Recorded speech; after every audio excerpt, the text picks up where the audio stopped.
Okay, it is 6:30. I have to get ready to go to work. I've done all my morning routine. Oh, I forgot to say, hi, this is Tom, and this is Negotiating with Jesus. So I can see I'm in need of a shave. I haven't put on my work clothes yet. But my goal is to do a video every day. So I have a routine in the morning now. So I do my Bible reading, my exercises, my prayer time, my guitar playing, something like that. And I'm going to add a video. So I have 6 little things. I get up early. I love morning. I love the morning. And I can talk a little louder now because there's nobody in this wing of the house.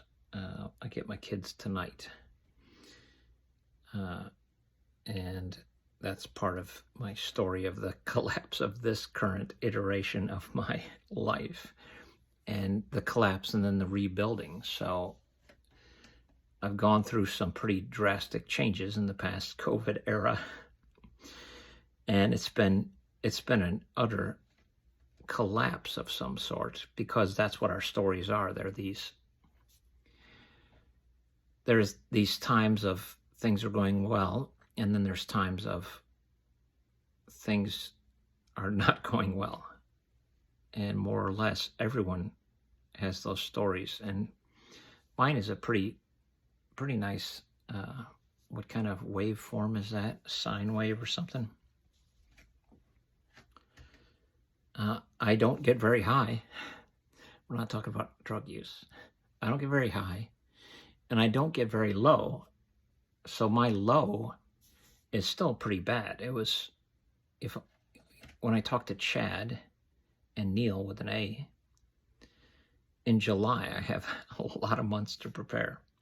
And because Chad, I think, is working a nice angle of doing some rando conversations, which is great. I love this whole corner. I love the thinky talky. I love whatever.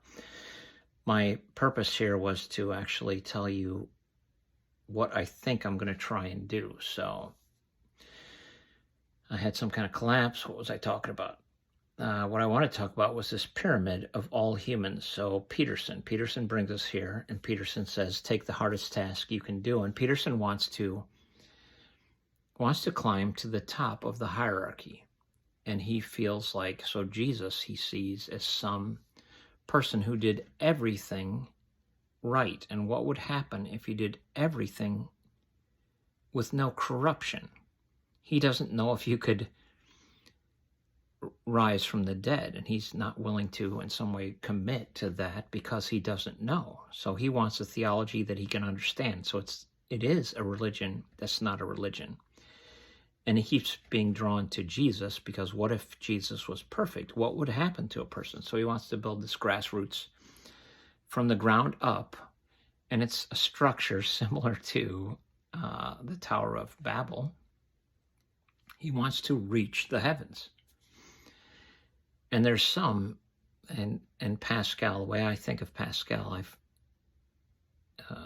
done very little research, but I love the idea of Pascal that we're trapped between infinities. And that throws a monkey wrench in all endeavors. The theological endeavor to understand the mind of God, if it's infinitely high, which it appears for all intents and purposes, it is out of reach. So we make our theological statements, and they have to fall short in such an enormous fashion that we bicker. Even the most religious people bicker about what they see, that they can't actually get the grip. What's the grip? Man, I used that term the other day. The most reliable, or the optimal grip. They can't get a grip on it. It's the smoke that Solomon talks about. The world is meaningless because we can't figure it out. And Chesterton says we can almost figure it out. And it's always almost. The second we grip, our optimal grip is not optimal. So my view of Pascal is he has this trapped between infinities idea. And that's what I took out of it. and it's not a good quote, but I'm saying Pascal sees us trapped between infinities, the infinitely higher, which is a spiritual realm, and the infinitely lower, which is the material realm. And the more we dig down, we get into this quantum area where everything gets absolutely weird. And we can't tell if the cat in the box, it's both dead and alive. And when we open the box, it becomes one or the other. We get into this quantum area where everything gets weird. And we've only touched on that in the past 100 years, whenever Max Planck was talking his nonsense. If you think you understand quantum physics, then you don't understand quantum physics.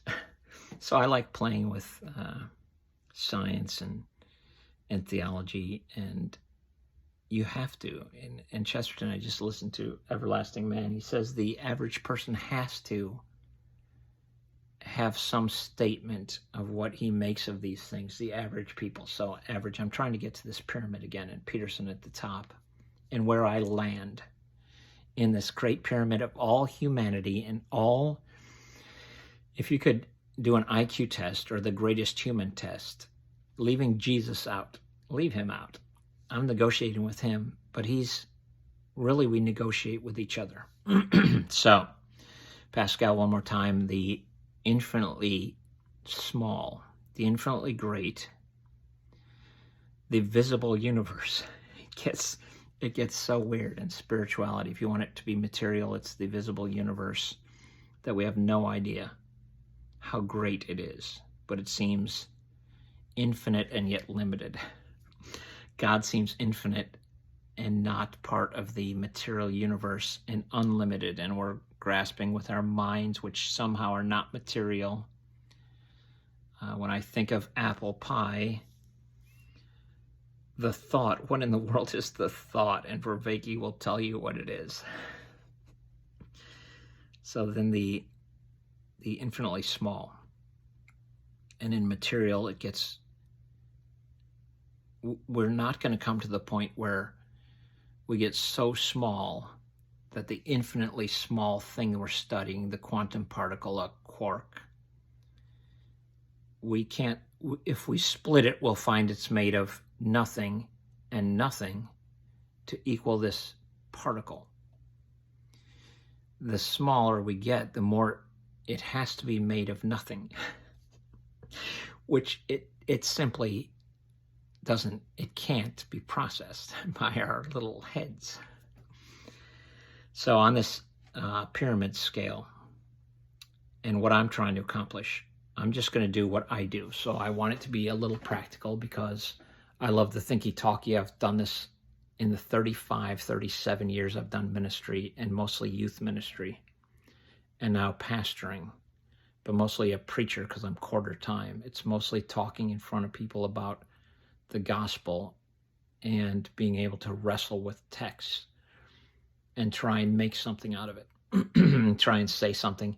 I'm going to say on this pyramid, I am somewhere near the base. I'm an average guy. I'm not building an empire. I'm not as smart as I wish I could be. I'm not the leader that would be very helpful, that you could build some kind of kingdom. I'm not a kingdom builder. I'm someone who likes walking through a field and seeing a butterfly and then being distracted. I like rabbit trails, and nobody wants to listen to a preacher who likes rabbit trails. That's a very annoying thing to most humans who may be a little higher on that pyramid. So that pyramid, if you could take all the gifts and talents and all the strengths and weaknesses and the beauty of the mind and the beauty of the embody. So I'm often going to use Mariah Carey or Michael Jordan. So they're older characters now. I'm not a kid.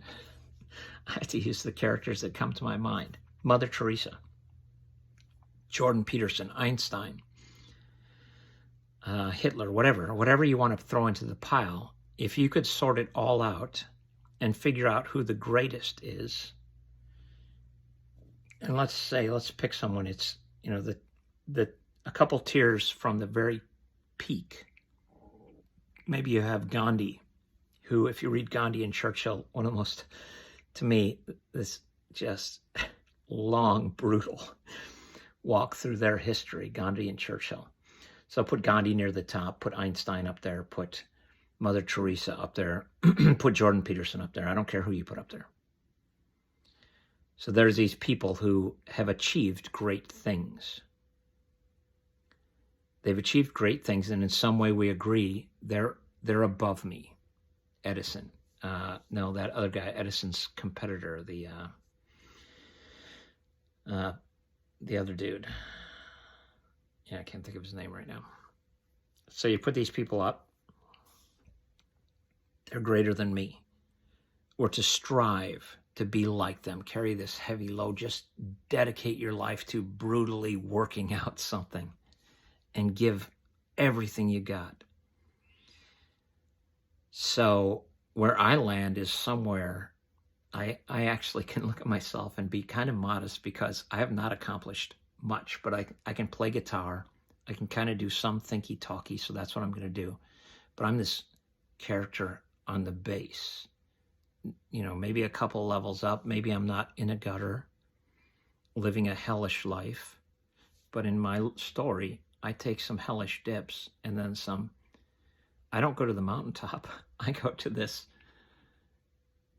modestly successful place, and then I am crushed again, and it's because of my own weaknesses. So 11 minutes in, and this video is just, what am I trying to do? So I'm going to try and do practical things. I want to do a little guitar playing. I want to tell people that if you're average like me, do stuff anyway. Do thinky-talky. Do some videos. So this little corner filled with people who are brilliant. Whatever you are, you're already amazing. So go ahead and spit out some words. We'll think together, whatever this thing is. But my thing is, when I became a follower of Jesus, I just do stuff, and I don't seem to be worried that I'm not well equipped enough to do these tasks. I just do them anyway. You know, I started a band, and it might have been the worst band there ever was, but probably not. It was averagely bad. And then a second band when I became a Christian, and we were a decent cover band, but average. We had fun. We talked about Jesus and songs from the Newsboys. Who cares? You know, are you going to critique every average band? You will spend a lot of time doing what everyone already knows and just doing nothing. I want everyone to be a starving artist and to be a theologian. Everyone is. We all are. And maybe you're a poor theologian. So what? Be the best poor theologian you can be. Be the best artist you can be. And maybe you only draw stick figures, but draw them. Draw flowers then. Flowers are stick figures. Put something beautiful, the most beautiful you can. So this is Peterson. Do the most beautiful art that you can. Clean your room, maybe put some paintings up. But I want you to be an artist, because I'm going to do it whether you think I should or not. I'm going to go into the chaos, pull out some kind of thought of what art looks like. I'm going to lay it out there, and I'm a little scared, so the criticism may push me away. But I think near the end of my life, I'm nearer the end than the beginning. You got to say, who cares? And just do whatever you want. And I want to do a channel that tries to help other people do channels, tries to tell people to speak your mind about theology, and don't worry, you'll be beat down. So what? You can be beat down anyway. Do some art. So I'm going to play some music and telling people. I did one video on teaching. I've taught guitar a little bit, and I'm not that great a teacher. My students generally stick with me for a few lessons, and then they wander off because I'm not that interested, and they're not amazed by my process. So learn G, C, and D. Learn 3 chords. Learn to do rhythm. So I did one video on music. I'm going to do more videos on music. I write some songs. I've been practicing for about 2 years to try and present music.